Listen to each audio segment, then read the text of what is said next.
mon ami, mon frère, ma sœur en lumière avant même que tu ne prononces un mot, avant que tu ne lises ce titre. Quelque chose en toi a frémi, tu ne sais pas quoi, mais c'est là, juste derrière ton sternum, une chaleur discrète, ou peut-être un vide, un silence qui attendait depuis longtemps. Tu es venu ici parce que tu sens que tu n'es pas comme les autres, pas par orgueil, non, par responsabilité. Tu as toujours su qu'il y avait en toi une mission que les mots ne parviennent pas à capturer. Et ce soir, nous allons mettre un nom sur ce qui brûle en ton âme. Je m'appelle enfin. Tu peux m'appeler ton compagnon de route. Ici, sur Fiatus Spirituel, les élus, nous ne sommes pas des spectateurs, nous sommes des veilleurs. Et aujourd'hui, nous allons répondre à la question qui te hante peut-être depuis ton enfance: quel type d'élu es-tu? Parce qu'être élu, ce n'est pas un privilège, c'est un fardeau sacré, une épée qui ne se montre qu'à ceux qui ont le cœur assez large pour la porter. Et il existe 4 visages de l'élection, 4 piliers, 4 flammeux messagers. Celui qui parle pour ceux qui n'ont plus de voix, le guérisseur. Celui qui pense les blessures invisibles, protecteur. Celui qui fait rempart contre les ténèbres et le réveilleur. Celui qui secoue les âmes endormies. Tu es l'un d'eux, peut-être même plusieurs. Mais l'un d'eux est ta signature, et nous allons la trouver ensemble. Ne fuis pas. Reste jusqu'à la dernière seconde, parce que c'est à la fin que tu entendras ton nom, et que tu ne pourras plus jamais faire comme si tu n'avais pas entendu. Je te le promets, après ce message, tu regarderas ton reflet dans le miroir et tu souriras. Enfin, alors respire profondément, une fois, 2 fois, et plonge en jeu. Veux te raconter une histoire, pas une légende, pas un conte pour endormir les enfants. Une histoire vraie, parce qu'elle est la tienne. Même si tu ne t'en souviens pas, imagine. Tu as 5 ans, tu es dans une cour d'école. Les autres enfants courent, crient, se poussent. Toi, tu es assis contre le mur, et tu regardes un enfant tout seul. Personne ne joue avec lui. Il a les yeux rouges, et soudain, quelque chose se passe dans ta poitrine. Ce n'est pas de la pitié. Non, c'est plus fort. C'est comme si une main invisible te prenait par la nuque et te forçait à te lever. Tu vas vers lui. Tu ne sais pas quoi lire. Tu lui tends une pierre bizarre que tu as trouvée dans la cour. Il sourit. Et à cet instant, tu sens que tu viens de faire quelque chose d'immense. Quelque chose que personne ne verra jamais. Mais toi, tu le sais. La terre a vibré un tout petit peu, voilà. C'est ça, être élu, ce n'est pas une couronne, c'est une épine. Ce n'est pas un trône, c'est un chemin de terre sous la pluie et, pourtant, tu es là. Tu es encore là, des années plus tard, à chercher une vidéo comme celle-ci à 2 heures du matin, parce que ton cœur ne tient plus dans le moule qu'on a fabriqué pour toi. Alors laisse-moi te dire ceci, mon ami: tu n'es pas fou, tu n'es pas prétentieux, tu n'es pas en plein délire mystique, tu es simplement quelqu'un qui a répondu à un appel avant même de savoir qu'on l'appelait.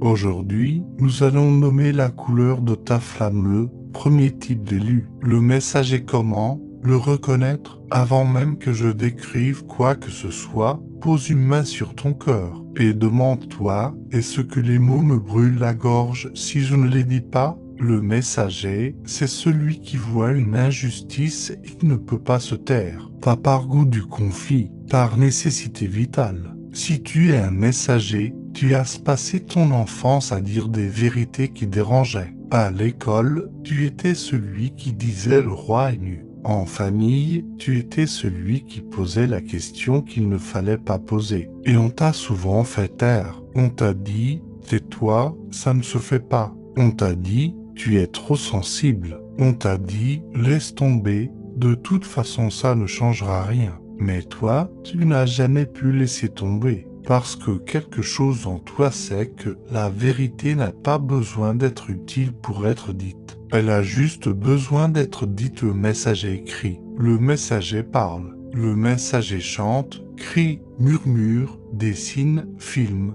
publie. Il utilise n'importe quel médium pour que la lumière traverse sa bouche. Il a cette capacité presque douloureuse à mettre des mots sur des mots, à nommer l'innommable, à transformer un chaos silencieux en une phrase qui fait exploser les carcans. Mais attention, le messager souffre. Il souffre terriblement, parce que les gens ne veulent pas toujours entendre, parce que la vérité dérange, parce que beaucoup préfèrent le mensonge confortable à la vérité qui bouscule. Alors le messager est souvent rejeté, moqué, isolé. Pourtant, il continue. Il continue parce qu'il ne peut pas faire autrement, comme un volcan qui ne peut pas s'empêcher d'entrer en éruption. Toi qui es peut-être un messager.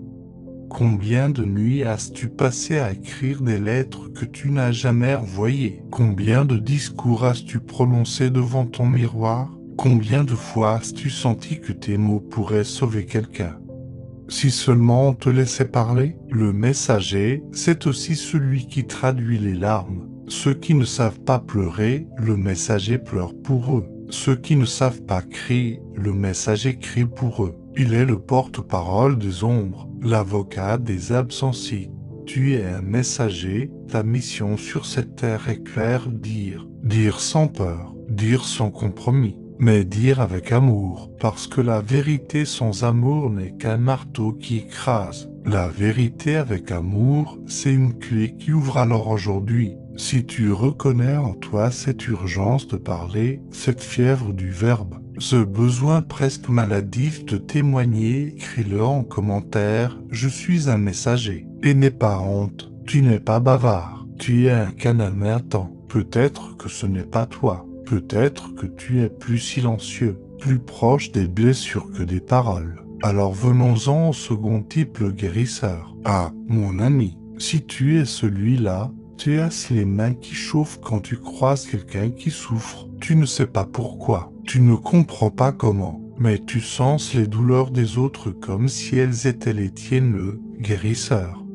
ce n'est pas nécessairement celui qui soigne avec des plantes ou des huiles essentielles, bien que cela puisse être. Le guérisseur, c'est celui qui porte dans son regard une telle présence que les gens se sentent immédiatement mieux, sans qu'ils sachent pourquoi. Tu as déjà vécu ça, non? Tu arrives dans une pièce où quelqu'un pleure en silence. Tu ne dis rien. Tu t'y assis à côté de lui. Tu poses juste ta main sur son épaule, ou même tu ne la poses pas.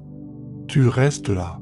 Et au bout de quelques minutes, il respire mieux. Il essuie ses larmes. Il dit « Merci, je ne sais pas ce que tu as fait, mais ça va mieux. » Ça, mon ami, c'est la signature du guérisseur. Le guérisseur a un don terrifiant et magnifique. Il peut absorber une partie de la souffrance des autres, pas par masochisme, par vocation. Son corps, son âme, son énergie sont comme une éponge spirituelle. Il entre dans une maison où il y a eu une dispute, et il sent les mots violents encore accrochés au mur. Il serre une main et il sait si cette personne a perdu quelqu'un récemment. Mais attention, le guérisseur a un ennemi mortel, l'épuisement, parce qu'il donne sans toujours savoir comment se remplir. Il soigne tout le monde, mais il oublie de se soigner lui-même. Il est comme un médecin qui n'irait jamais chez le médecin. Comme un jardinier qui arrose tous les arbres sauf le sien. Si tu es un guérisseur,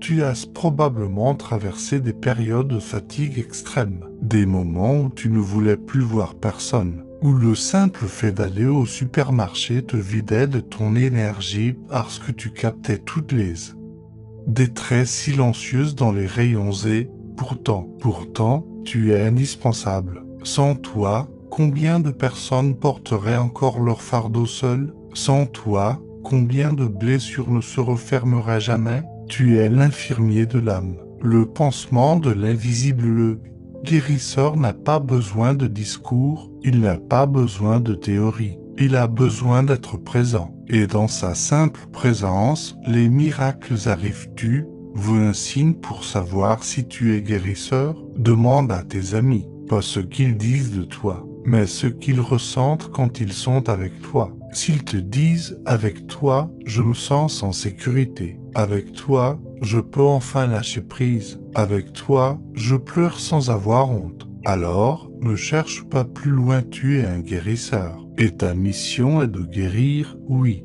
mais aussi d'apprendre à te guérir. Parce qu'un guérisseur blessé peut devenir un bourreau s'il n'y prend pas garde. Alors apprends à dire non. Apprends à poser des limites. Apprends à te retirer pour te ressourcer si c'est toi. Écris en commentaire « Je suis un guérisseur » et sache que ta simple existence est un baume pour ce monde, mais peut-être que tu es plus dans l'action, plus dans la protection que dans la guérison. Alors allons-y, le protecteur.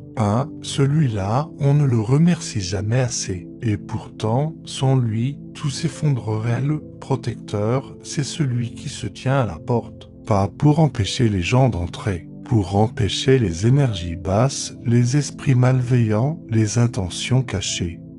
De nuire aussi ainsi, tu es un protecteur. Tu as toujours été celui qui prenait les coups pour les autres. Dans la cour de récréation, tu te mettais devant le plus faible. Dans ta famille, tu absorbais les colères pour que les petits ne les subissent pas. Dans ton travail, tu es celui qui dit non à l'injuste, même si ça te coûte. Place le protecteur à un sens aigu de la loyauté, presque animal. Quand quelqu'un fait du mal à une personne qu'il aime, il ne réfléchit pas. Il réagit. Son corps se place devant avant même que sa conscience ait le temps d'analyser. Mais attention, le protecteur n'est pas un guerrier violent, pas dans sa forme la plus élevée. Le vrai protecteur, celui qui agit par amour et non par peur, ne frappe pas. Il fait rempart. Il ne rend pas les coups, mais il les encaisse. Il ne se bat pas, il protège-tu, est peut-être ce genre de personne, discrète, silencieuse.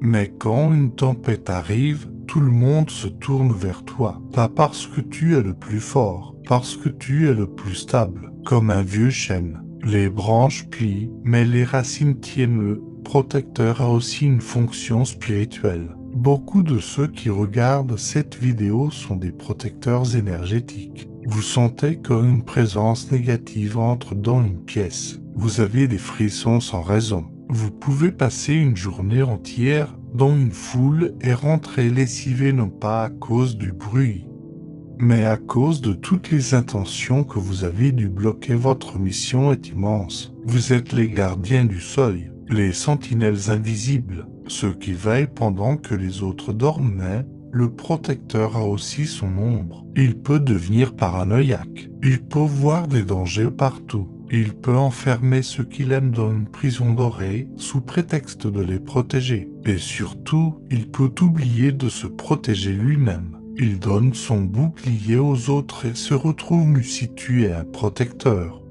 Apprends à poser ton épée. Apprends à faire confiance à la vie. Apprends que tout ne dépend pas de toi. Le véritable protecteur, c'est celui qui sait quand se mettre en retrait pour que l'autre apprenne à se protéger.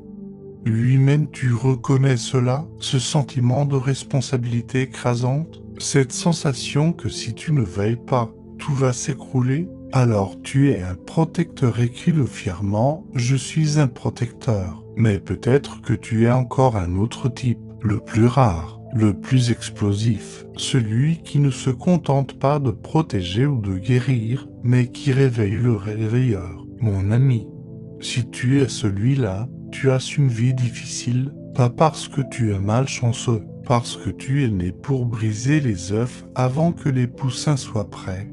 Et les poussins n'aiment pas ça. Le réveilleur, c'est celui qui secoue, qui ne laisse personne s'endormir dans ses illusions. Il dit des choses comme « Tu sais que ton couple va mal, arrête de faire semblant » ou « Ton boulot te tue à petit feu, démissionne » ou « Tu as peur de ta propre lumière, réveille-toi bon sang ». Et les gens détestent ça, sur le moment, parce que le réveilleur a cette malédiction merveilleuse de voir clair. Il voit les mensonges que les gens se racontent. Il voit les compromis honteux. Il voit les prisons dorées. Et il ne peut pas se taire. Le réveilleur est souvent confondu avec le messager. Mais la différence est subtile et cruciale. Le messager dit la vérité sur le monde extérieur. Le réveilleur dit la vérité sur le monde intérieur de l'autre. Le messager dénonce l'injustice sociale. Le réveilleur dénonce l'injustice que quelqu'un se fait à lui-même. Le réveilleur est impoli parfois, pas par méchanceté, par urgence. Il voit que le réveil va sonner, que le train va partir, que l'incendie approche. Il ne peut pas prendre des pincettes. Il n'a pas le temps. Il te prend par les épaules et il te secoue, souvent après l'avoir insulté, après l'avoir rejeté. Tu reviens des mois plus tard, la queue entre les jambes, pour lui dire « tu avais raison ». Merci. Le réveilleur vit dans l'inconfort permanent. Il sait que son rôle n'est pas d'être aimé, mais d'être utile. Et c'est une solitude terrible, parce que tout le monde veut un guérisseur pour le câliner. Personne ne veut un réveilleur qui lui dit la vérité en face, mais sans les réveilleurs. L'humanité serait encore assise dans ces ténèbres confortables, à regarder des écrans, à avaler des pilules, à répéter des mensonges. Les réveilleurs sont les poètes maudits, les prophètes de supermarché. Les clochards célestes qui te regardent dans les yeux et te disent « tu es tellement plus que ce que tu es devenu ». Si tu es un réveilleur, tu as souvent été traité de trop intense, trop brutal, trop direct. On t'a dit « calme-toi, tout va bien ». Mais toi, tu sais que tout ne va pas bien. Tu vois le vernis qui craque. Tu sens l'odeur de fumée avant l'incendie. Alors, aujourd'hui, si tu as les larmes aux yeux en lisant ces lignes, si tu sens que ton cœur sent mal, si tu as envie de crier oui, c'est moi, alors assume. Sois fier, tu es un réveilleur. Et le monde a besoin de toi, pas pour être gentil. Pour être vrai, crie-le, je suis un réveilleur. Mais attention, nous avons dit 4 types. Pourtant, rien n'est jamais aussi simple car la vie ne se range pas dans des cases, mon ami. Tu peux être à la fois messager et guérisseur. Tu parles avec des mots qui soignent. Tu peux être protecteur et réveilleur. Tu protèges en réveillant.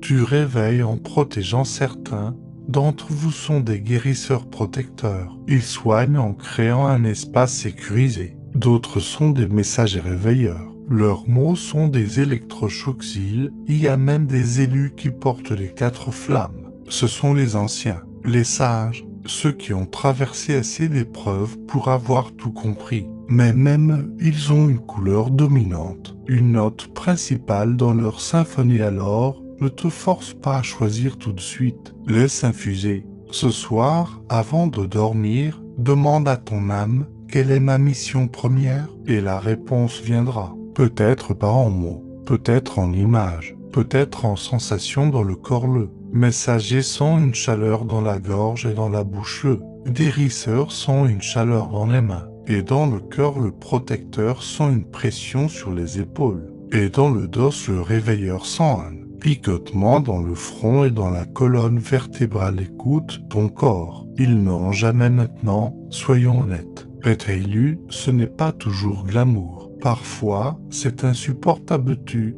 passes des moments où tu voudrais juste être normal. Regarder la télévision sans analyser les énergies. Aller à une fête sans ressentir les non-dits. Passer un repas de famille sans absorber les tensions comme une éponge. Mais tu ne peux pas, parce que c'est plus fort que toi. Alors tu te sens seul. Tu te sens incompris. Tu te dis, pourquoi moi? Pourquoi je ne peux pas être comme tout le monde? Mon ami, laisse-moi te dire ceci. La Terre a besoin d'élus. Pas pour dominer, pour servir, pour rééquilibrer, pour rappeler à ceux qui oublient que la vie est sacrée. Tu es fatigué? Normal.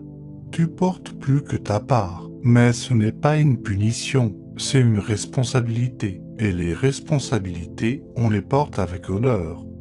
Même quand elles nous cassent le dos. Alors voici ce que tu dois faire. Tous les jours, tous les matins avant, même de regarder ton téléphone, mets une main sur ton cœur, l'autre sur ton ventre.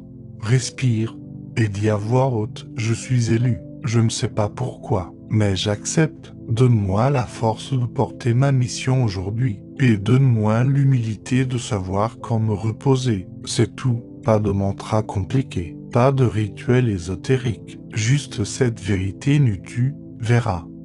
Ça change toute attention. Danger. Je dois te mettre en garde, l'élection. Si elle n'est pas vécue dans l'humilité, devient une maladie. J'ai vu des messagers devenir des dictateurs de la parole. J'ai vu des guérisseurs devenir des manipulateurs émotionnels. J'ai vu des protecteurs devenir des tyrans. J'ai vu des réveilleurs devenir des provocateurs gratuits. Le piège est simple, tu commences à croire que tu es spécial, que les règles ne s'appliquent pas à toi, que tu as le droit d'être impoli parce que c'est pour réveiller, que tu as le droit de t'immiscer parce que c'est pour guérir, que tu as le droit de contrôler parce que c'est pour protéger. Non, l'élu authentique est celui qui se met à genoux, pas devant les hommes, devant le mystère, devant l'immensité de ce qu'il ne comprend pas. L'élu authentique doute, il pleure, il échoue, il se relève, il ne se prend jamais pour un sauveur, il se sait seulement serviteur. Si tu sens que l'orgueil commence à te gonfler la poitrine, arrête-toi, va laver ta vaisselle. Va nettoyer tes chaussures, va faire quelque chose d'humble. Rappelle-toi que tu n'es qu'un canal. Le pétrole n'est pas la lampe. Le tuyau n'est pas la source. Tu veux un test? Demande à ton entourage, pas ce qu'ils disent en face. Observe leurs yeux. S'ils glissent un peu quand tu parles, si tu sens une gêne, peut-être que ton élection est devenue une armure. Une grâce, alors corrige, ajuste. Et reviens à l'essentiel, servir, pas être servi. Très bien, tu sais maintenant quel type d'élu tu es, ou du moins, tu as une piste solide. Mais concrètement, comment fais-tu? Pour le messager, écris tous les jours, même 3 lignes, même pour toi. Poste une pensée sur les réseaux, dis une vérité gentille à un collègue. Ose envoyer ce message que tu retiens depuis des semaines. Ta mission s'accomplit par la parole. Alors parle, et tais-toi aussi, parce qu'un messager qui ne sait pas écouter devient vite insupportable pour le guérisseur. Soigne-toi d'abord, vraiment. Prends des bains, médite, marche pieds nus dans l'herbe, apprends à dire non. Et quand tu soignes les autres, ne le fais pas pour te sentir utile. Fais-le par amour pur, détaché du résultat. Et souviens-toi, tu n'es pas Dieu.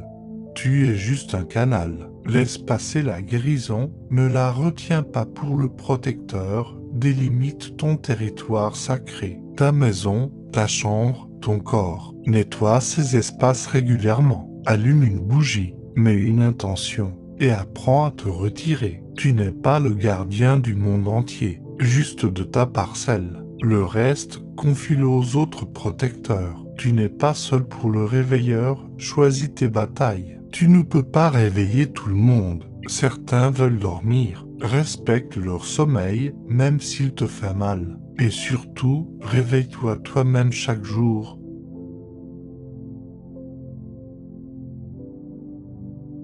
Sois ton propre premier réveillé. Ne deviens pas un donneur de leçons qui vit dans le déni. Pour tous, quel que soit votre type, créez une communauté. Venez ici, sur Fiatus Spirituel. Commentez, parlez-vous. Un élu isolé s'éteint. Un élu relié brûle pour toujours, mon ami. Nous arrivons à la fin. Mais en réalité, tout commence. Tu es venu ici en te demandant quel type d'élu tu es. Maintenant, tu le sais. Pas avec une certitude froide, avec une chaleur au creux du ventre. Une petite voix qui dit « c'est ça, c'est moi ». Alors ne repars pas comme si de rien n'était. Abonne-toi. Maintenant, pas plus tard, parce que cette chaîne est ta maison. Ici, nous ne te jugeons pas. Ici, nous te reconnaissons. Et nous avons besoin de toi, pas de ton argent, pas de ta gloire, de ta présence. Active la cloche, parce que la suite arrive, et elle s'appelle comment activer ton don d'élu jour après jour. Tu ne veux pas la manquer, tu ne peux pas la manquer. Ce serait comme éteindre la lumière juste avant de voir le visage de l'ange. Surtout, écris en commentaire, pas pour moi, pour toi. Pour sceller ton pacte, écris ton type. Par exemple, je suis messager et protecteur, ou je suis guérisseur en devenir. Ou simplement, je suis élu et j'ai peur, mais je reste. Fais-le maintenant, pendant que ton cœur est chaud, pendant que la magie opère encore et partage cette vidéo. Partage-la à quelqu'un qui, tu le sais, porte le même fardeau, à quelqu'un qui se croit seul. Deviens pour lui le messager, le guérisseur, le protecteur ou le réveilleur qu'il attend de nous. Sommes les élus, non pas les meilleurs, non pas les plus purs, mais ceux qui ont répondu présents. Alors lève-toi, respire et va. La lumière t'attend. Je te salue, mon ami. Je te bénis, mon frère, et je te retrouve dans la prochaine vidéo Fiatus spirituel les élus. Et nous ne faiblissons pas astérisque, il faut manquer le prochain thème, comment activer ton don d'élu jour après jour, astérisque à suivre.